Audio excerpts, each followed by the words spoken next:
Alhamdulillahilladzi 'allamal insana ma lam ya'lam. Asyhadu an la ilaha illallah wahdahu la syarikalah wa asyhadu anna sayyidana wa maulana Muhammadan 'abduhu wa rasuluh sallallahu alaihi wa ala alihi wa sahbihi wa baraka wa sallama tasliman katsiran amma ba'd.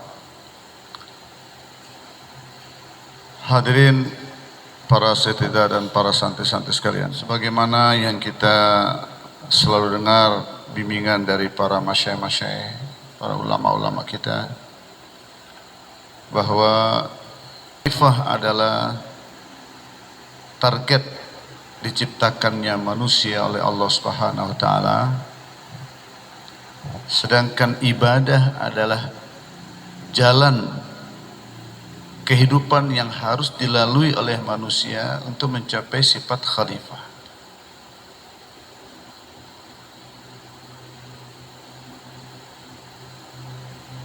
Jadi abadiyat adalah jalan hidup yang akan membersihkan madah-madah yang kotor yang ada pada diri manusia. Ada dua madah yang kotor, itu madah hayawaniyah dan madah syaitoniyah. Madah-madah binatang dan juga madah-madah syaitoniyah. Madah binatang ini adalah syahwat,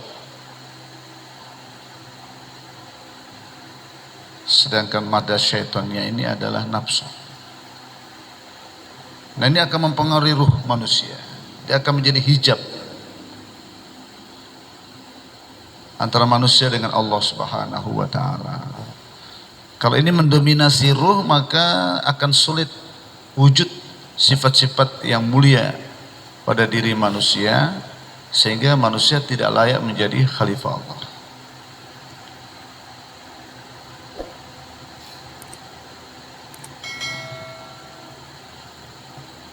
Allahnya itu Anbiya alaihi salatu wassalam, diutus oleh Allah SWT, dan Nabi yang pertama, manusia yang pertama adalah seorang Nabi. Ini mengandung isyarat bahwa program kenabianlah yang dapat meletakkan kedua kaki manusia di jalur abadiyat, jalur perhambaan, dan program Anbiya alaihi salatu wassalam lah yang setapak demi setapak, sedikit demi sedikit, bila digeluti oleh manusia, manusia tenggelam di dalam program-program kenabian, itu dakwah ilallah, ta'lim wa ta'alum, zikir, ibadah, dan khidmat. Maka dikatakan ji amale terbiyahe, ini akan terus membimbing pada diri manusia ini mengandung sifat-sifat khalifah Allah. Jadi tahapannya apabila telah bersih ruh manusia daripada madah-madah nafsu dan syahwat, dia terkalahkan dengan kekuatan ruhani, maka ruh yang sudah bersih dari kesan-kesan materi dan kebendaan inilah yang layak menjadi mazhar tajalliyatnya sifat-sifat Allah. Nah, kalau sudah ruh menjadi mazhar tajalliyat sifat-sifatnya Allah, baru manusia itu sosoknya bisa menjadi khalifah. Maulana Yusuf mengatakan, isse ruh yang bersih ini, isse apni rahmatoko, apni bandoko taksim kerdeta. Nah, ruh yang bersih dari kesan-kesan materi dan kebendaan, atau dengan bahasa yang lain, nurani ruh yang telah mendominasi dan mengalahkan kekuatan atau mengalahkan kegelapan nafsu dan syahwat, maka ruh yang seperti inilah yang Allah jadikan sebab terbagi-baginya rahmatnya kepada hamba-hamba Allah. Alangkah bahagianya baik si pemilik ruh itu, dan juga alangkah bahagianya manusia yang tinggal di alam ini yang mendapatkan rahmat Allah, ya kan, sebab adanya ruh-ruh yang bersih tadi. Maka kerja Anbiya alaihi salatu wassalam adalah membuat asbab bagaimana ruh-ruh kaumnya ini betul-betul bersih dari kesan-kesan materi dan kebendaan. Dalam kesempatan yang lain Maulana Yusuf Rahmatullah juga mengatakan, isi batil ko pas hojatah. Ruh yang bersih inilah yang dapat menjadi sebab hancurnya kebatilan. Sebagaimana kebatilan tidak bisa bertahan di depan cahaya matahari, demikianlah kegelapan tidak bisa bertahan di depan cahaya matahari, demikianlah kebatilan atau kegelapan kebatilan tidak bisa bertahan di depan nurani, ruh yang bersih daripada kesan materi dan kebenaran. Maka sebetulnya perhatian kita yang utama bagaimana ruh kita ini bersih. Lebih harus diperhatikan daripada pembersihan jasad. Kalau kita tidak suka ada kotoran di jasad kita, fitrah kita akan bersihkan kotoran itu. Kita akan selalu mengkontrol, ada nggak kotoran melengket di badan saya, di baju saya, di celana saya, di kepala saya. Nah, sudahkah kita berpikir, adakah kotoran yang mengena pada ruh saya apa tidak? Untuk itu hadirin dan para santri sekalian, maka Allah Subhanahu wa taala berikan kepada kita masjid. Nah, fungsi masjid ini apa? Untuk menguatkan ibadah. Masjid Isli Banahwa ibadat kot takwiyat ain. Masjid dibangun untuk menguatkan ibadah. Sudah nggak ada program kita setiap ke masjid untuk menguatkan ibadah? Karena kita rutinitas datang ke masjid. Bayangkan kita ke masjid saja tujuannya untuk mencari nur. Tinggalkan rumah kita, datang ke masjid. Allahumma jal amami nura wa khalfi nura wa yamini nura wa shimali nura. Jadikan kanan belakangku, kanan kiriku, depan belakangku. Jadikan dagingku, tulang-tulang darahku, dan waj'alni nura. Jadikan aku mengandung nur. Jadi masjid dibangun untuk menguatkan ibadah. Dalam kesempatan yang lain Allah mengatakan masjid dibangun untuk mengkanter pengaruh pasar. Pasar pusatnya materi, masjid pusatnya amal. Dikatakan pasar pusatnya syaitan, masjid pusatnya malaikat. Jadi kita perlu menguatkan amal-amal ibadah kita. Menguatkan jasad itu tidak lebih penting dibandingkan dengan menguatkan ruh. Nah, menguatkan ruh caranya menguatkan ibadah. Ibadah kuat dengan iman, ilmu, dan zikir serta ikhlas. Sekali lagi, ibadah akan kuat dengan ilmu, zikir, dengan iman, dakwah iman, ta'lim fadail, muzakarah masail, dan dengan zikir serta ikhlas. Ini amalan ini akan menguatkan ibadah. Apa manfaatnya kekuatan ibadah? Ibadat ki kuat se dua kubul hoge or akhlak aegi. Dengan kekuatan ibadah, doa-doa kita makbul. Iyyaka na'budu wa iyyaka nasta'in. Hubungan yang erat antara ibadah dan meminta kepada Allah. Makanya habis sholat kita doa. Habis sholat kita doa. Dan ekspresi daripada hamba, dia sadar bahwa dia lemah, maka dia akan mengajukan segala kelemahannya kepada zat yang maha kuasa. Jadi kalau ibadah itu adalah menggambarkan betapa lemahnya dia harus tunduk kepada zat yang maha perkasa. Juga dia mengajukan masalah dan hajatnya kepada zat yang dia sembah, yang dia taati. Perintah engkau saya taat ya Allah.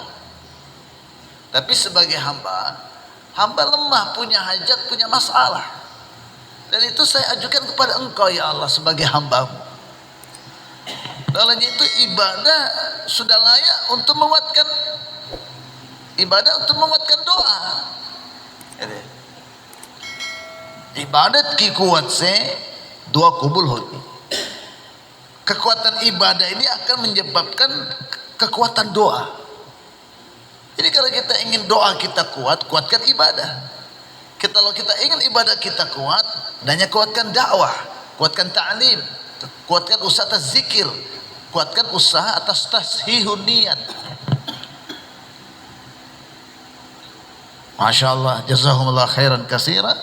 Para masyayikh, para ulama kita membuka rahasia kekuatan ibadah ini dengan gampang, dengan gamblang, dengan mudah. Jika kita kerjakan ini, or akhlak aigi, kekuatan ibadah juga menyebabkan akhlak jadi baik. Nah, Islam datang dimulai dengan masuknya ibadah. Jadi orang kalau ingin mengamalkan agama dengan sempurna, dia harus mulai dalam pintu ibadah. Dan rusaknya agama seseorang dimulai dari rusaknya akhlak. Dimulai dari rusaknya akhlak. Allah yang menciptakan kita dan Allah juga yang menciptakan hajat dan masalah. Setiap kita yang hidup pasti ada masalah Allah datangkan. Setiap kita yang hidup pasti Allah letakkan hajat dalam kebutuhannya. Sekarang Allah ciptakan benda-benda di sekitar kita untuk menguji, adakah di saat kita hajat tawajuh pada Allah atau berpaling dari Allah tawajuh kepada benda-benda yang Allah ciptakan. Saat kita ada masalah, siapa yang kita ingat? Kita ingat Allah atau kita ingat ghairullah? Dalam menyelesaikan masalah, dalam menunaikan hajat, adakah kita menyempurnakan hukum Allah atau menyempurnakan nafsu kita? Adakah kita menyikapi masalah yang datang, hajat yang datang seperti Rasulullah SAW menyikapi masalah itu, atau mengikuti kebiasaan masyarakat di sekitar kita?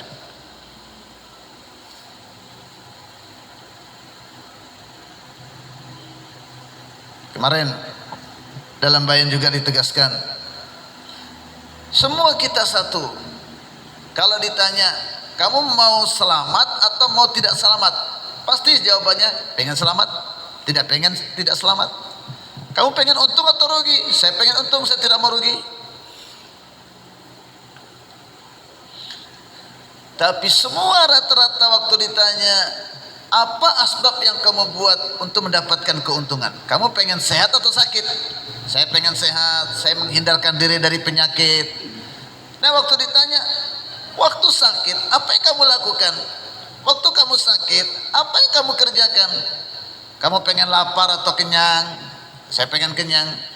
Saya tidak mau lapar. Oke, untuk menghilangkan lapar, supaya kamu kenyang perut kamu, apa yang kamu lakukan? Asbab apa yang kamu lakukan? Rata-rata kita menjawab, saya akan cari duit. Rata-rata jawaban kita mengarah kepada makhluk, mengarah kepada asbab, mengarah kepada duit dan benda-benda materi.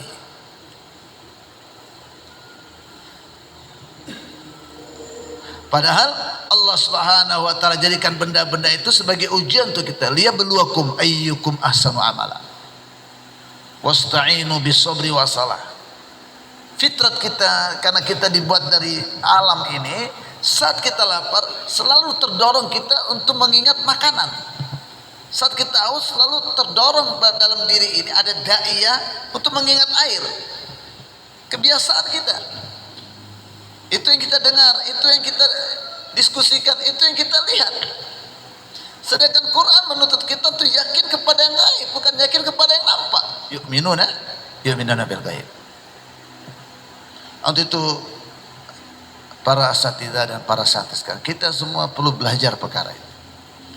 Nah, ini kita belajar karena al-ilmu bitta'allumi wal hilmu bittamrin. Ilmu itu didapati dengan belajar di kelas, belajar di pesantren. Tapi hilm, ketabahan, sabar menghadapi masalah, tidak protes menghadapi masalah, tidak mengeluh menghadapi masalah. Wasta'inu bis sabri. Ada masalah, ada hajat, sabar. Perintahnya. Sabar gak kita waktu lapar? Sabar gak kita waktu ada masalah? Nah, dan perintah Allah setelah itu bis sabri wassalah. Nah sabar ini kata Maulana Yusuf, jangan ada gerakan, jangan ada tindakan, jangan ada raut muka, mimik muka yang bertentangan dengan maunya Allah. Gelisah, ittirab dalam menghadapi masalah, itu Allah tidak suka. Nah. Terus ada masalah, ada hajat, kita mengharap makhluk bisa menyelesaikan masalah kita. Karena harapan kita kepada makhluk, si fulan, maka kita angkat telepon, ngadu sama dia, atau datang ke rumahnya, minta sama dia, atau gak berani minta, tapi setor wajah yatim piatu, artinya minta dikasihani. Ini semua bertentangan dengan kalimat as-sabru, wasta'inu bis-sabri.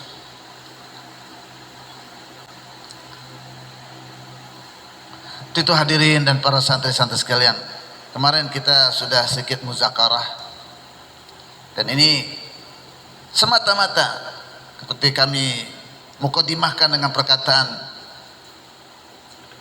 Syekh Sulaiman Ad-Daruni. Bagaimana pendapat kamu mengenai orang yang bercerita tentang dirinya? Kata beliau, boleh liyuqtadabi, dengan tujuan supaya apa yang sudah dia lakukan itu dicontoh. Tujuannya itu bukan kesombongan, bukan ria. Ini tasih di sini perlunya tasih niat.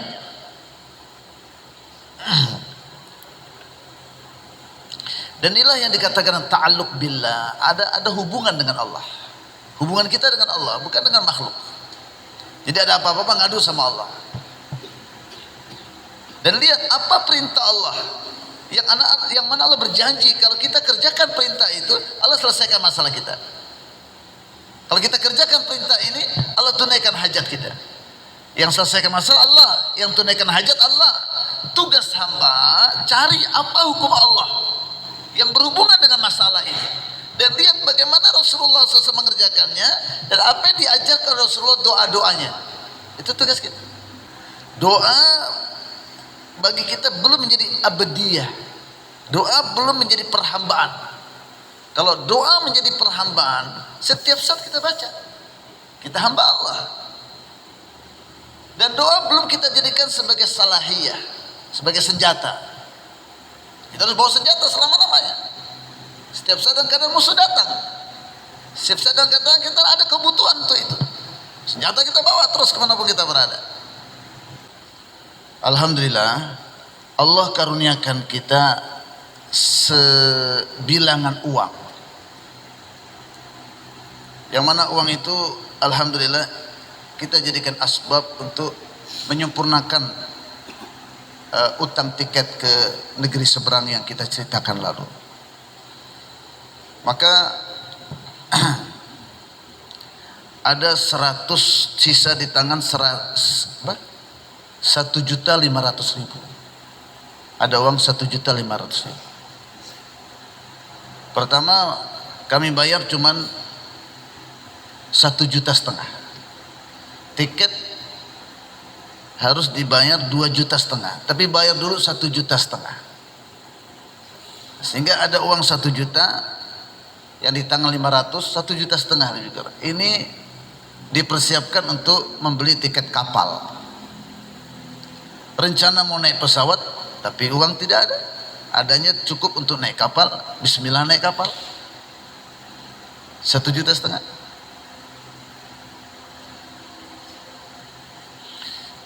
Kemudian sering berjalannya waktu, berpikir timbul, kenapa harus menunda pembayaran utang? Jadi ada uang, kenapa tidak bayar utang? Kan utang kurang 1 juta. Kenapa tidak dibayar 1 juta lagi? Karena punya hajat, mau naik kapal ke Papua, ya kan? Itu sebetulnya tidak betul. Bayar dulu utang, karena kalau mati masih utang bagaimana?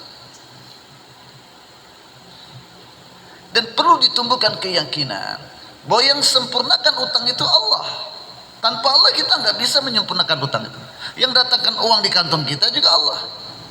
Begitu juga yang memberangkatkan kita pulang ke Papua, itu juga Allah. Naik pesawat juga Allah yang mudahkan, naik kapal juga Allah yang mudahkan berangkat naik kapal, pulang naik kapal. Jadi sekarang sempurnakan dulu hukum Allah yang berhubungan dengan utang. Nanti urusan kembali ke Bapak Allah. Allah tidak bergantung dengan keadaan, dengan tempat, dengan situasi. Somad, dia berdiri dengan sendirinya, ya kan? Bismillah, datang lagi ke si fulan, kasih 1 juta. Bahkan si fulan bilang, tidak usah. Tapi saya bilang tolong diterima. Maka beliau bilang jazakallah khair. Ya mana senangnya Maulana saja. Alhamdulillah selesai utang, pembelian tiket. Jadi berarti uang sisa berapa? 500.000. Jadi yang niatnya mau naik pesawat, karena selama ini naik pesawat pulang ke Papua, sekarang untuk biaya naik kapal saja pun tidak ada.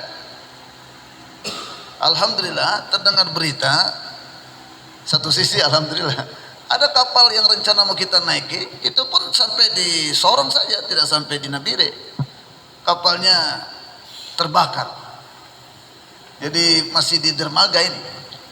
Berarti kan tidak jadi naik kapal itu. Masih ada kesempatan untuk menangis-nangis depan Allah buat amal. Di tengah-tengah peristiwa ini, kami duduk di kamar, datang teman. Nah teman ini bilang, Maulana saya dipanggil Ustadz datang ke sini, bahkan dikirimin tiket. Tapi kemudian 1-2 hari ini saya cari asbab-asbab itu untuk beli tiket, mentok terus. Nah, ini kan bahasa ini kan baru bahasa isyarat ya kan, belum minta apalagi belum pinjam apalagi minta. Ini bahasa isyarat. Nah kita harus maklum ini, jangan. Jadi langsung saya tanyakan. Jadi maksudnya antum mau pulang perlu tiket? Iya katanya. Ya sudah, carikan berapa harga tiket? Dia bilang 1 juta, lebih kurang 1 juta. Insya Allah. Jadi ini bergaya seperti orang kaya ini. Pertanyaannya, kenapa dia tidak datang kepada orang-orang yang kaya, orang-orang berduit? Kenapa ini datang kepada orang yang kere ini, yang tidak punya duit ini? Nah, inilah ujian dari Allah Subhanahu Wa Taala. Kita lihat kisah Nabi Sallallahu Alaihi Wasallam, ya kan? Kadang waktu Nabi, setiap orang datang meminta, Nabi langsung kasih. Seandainya Nabi tidak punya, Nabi langsung pinjam. Nah ini hadis Nabi yang kita pelajari, kita perlu contoh. Teman datang, kita butuh uang karena kita mau beli tiket juga ke Papua. Tiba-tiba Allah kirim orang, Allahu Akbar, dia juga butuh tiket. Kalau kita punya uang 100 juta, 50 juta, 20 juta, 5 juta, gampang kita kasih tuh. Ini sengaja duit ini. Kita tolak apa tidak? Kemarin Kiai Mufassir, Allahu Akbar, jazakallah khair, mata'anallah bituli hayati. Saya dikirim postingan oleh teman. Beliau dari rumahnya mau ke masjid, salaman santri. Tidak tahu ini video lama kah atau baru? Semoga baru. Alhamdulillah kita bisa belajar lagi daripada kedekatan beliau kepada Allah Subhanahu Wa Taala. Jadi sampai di mana tadi? Ini orang datang ini, teman datang ini minta bantuan kepada orang yang tidak punya duit, tapi masih punya pencipta duit. Ya dah. Jadi langsung putar otak. Ini Allah uji saya. Ini ujian datang ini. Jadi sedikit debu-debu itu mulai kelihatan terbuka. Oh ini ujian datang ini. Hadirkan hadis Nabi, wallahu fi aunil abdi madamal abdu fi auni akhi. Allah menolong hamba semasa hamba itu mau menolong saudaranya. Oh, masya kesempatan untuk menarik bantuan Allah. Sekarang kita coba untuk membantu saudara kita. Allah tes Pak. Jadi caranya bagaimana? Langsung telepon saudara kita di Nabire ini, biasa urus tiket. Mas, tolong ini saya kirim, teman saya punya KTP, keuruskan ke Sumatera. 1 juta, pakai uang, masih ada tidak uangmu di rekening? Masih ada kata, pakai uangmu dulu ya, nanti saya ganti. Teman saya butuh tiket ini. Kita Allah cucukkan rahmat sama kita, Allah bantu urusan kita, Allah tunaikan hajat kita. Karena saya punya uang 500 tau. Jadi kosong kantong. Itu yang Kiai Mufassir bawakan lafaz ini, man kana fi jaybihi syai' falam ya'ti minal ghaibi syai'. Kamu orang sudah hafal kah belum?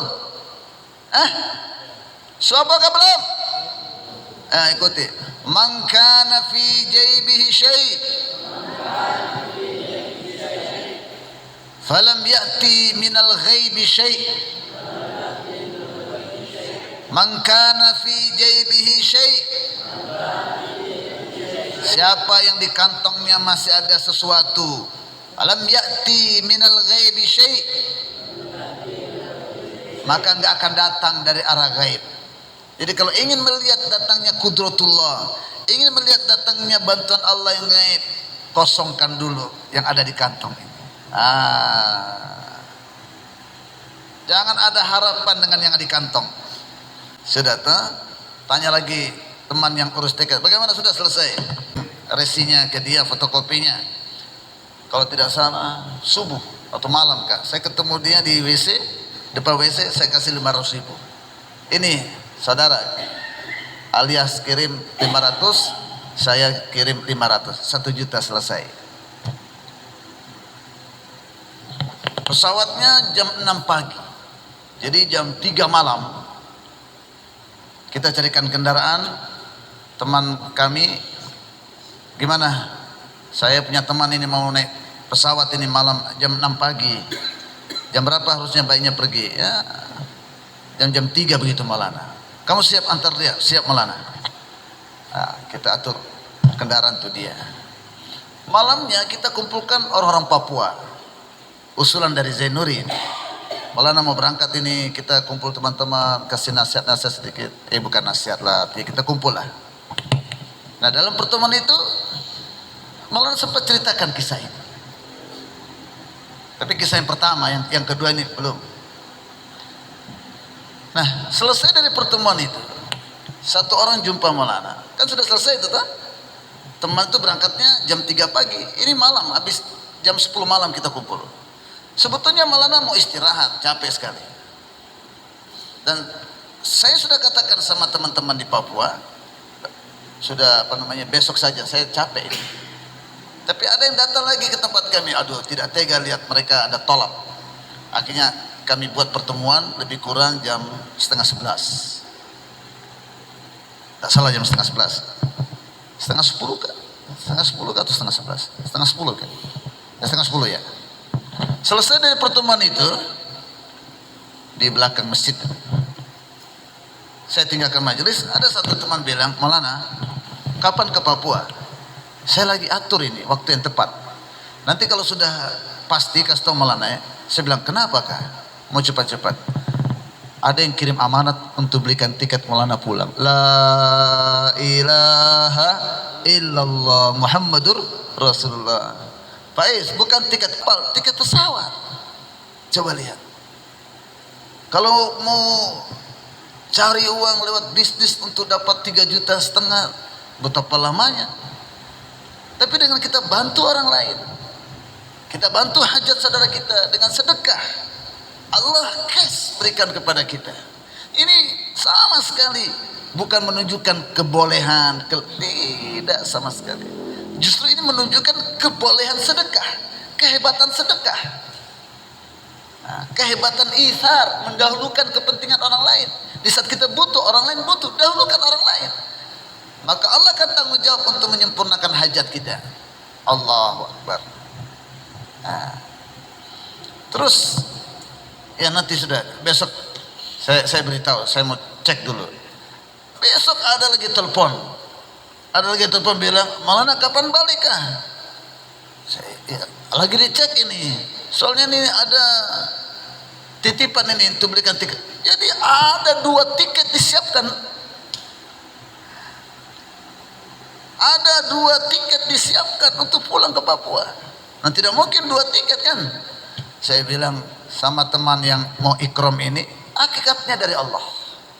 Nah lihat kata-kata Kiai Mufassir ini. Kalau ada orang yang kasih duit sama kita, kasih barang apapun sama kita, kita belum melihat di balik tangan itu ada kudratullah. Ya. Kalau bahasa kasarnya, bahasa zahir, kita tidak melihat tangan Allah di balik itu, ya kan? Tapi jangan gambarkan tangan, maka kita bilang kudratullah saja. Kita belum melihat kudratullah di balik tangan, atau kita tidak melihat ada kekuatan gaib dari Allah yang menggerakkan tangan itu untuk kasih kita nggak boleh ambil uang itu, karena syirik kita nanti timbul. Dapat duit tapi syirik. Jadi betul-betul hubungkan semuanya kepada Allah. Allahu Allah, Allahu Allah. Jadi akhirnya saya beritahu, kalau betul antum mau belikan tiket, ya ini malah mau ikram. Saya bilang begini, karena sudah ada yang mau belikan tiket pulang, dan ini ada program kembali lagi ke Jakarta. Jadi kamu belikan saja ke Jakartanya bulan depan. Oh siap Maulana. Bas selesai kita punya muzakarah ini. Bagaimana janji Allah benar, innallaha la yukhliful mi'ad. Allah tidak pernah mengingkari janjinya. Tugas hamba menyempurnakan syarat dalam amal itu, maka Allah akan menyempurnakan janji-janjinya. Dengan itu iman kita akan naik. Iman kita akan naik. Iman naik dan turun. Dan naiknya iman akan menambah amal. Naiknya iman akan menambah kekuatan amal. Ini yang dikehendaki. Hadirin asatidzah dan para santri-santri sekalian, sekali lagi ini pelajaran penting sekali. Ini disebut dengan pengalaman iman. Disebut dengan apa?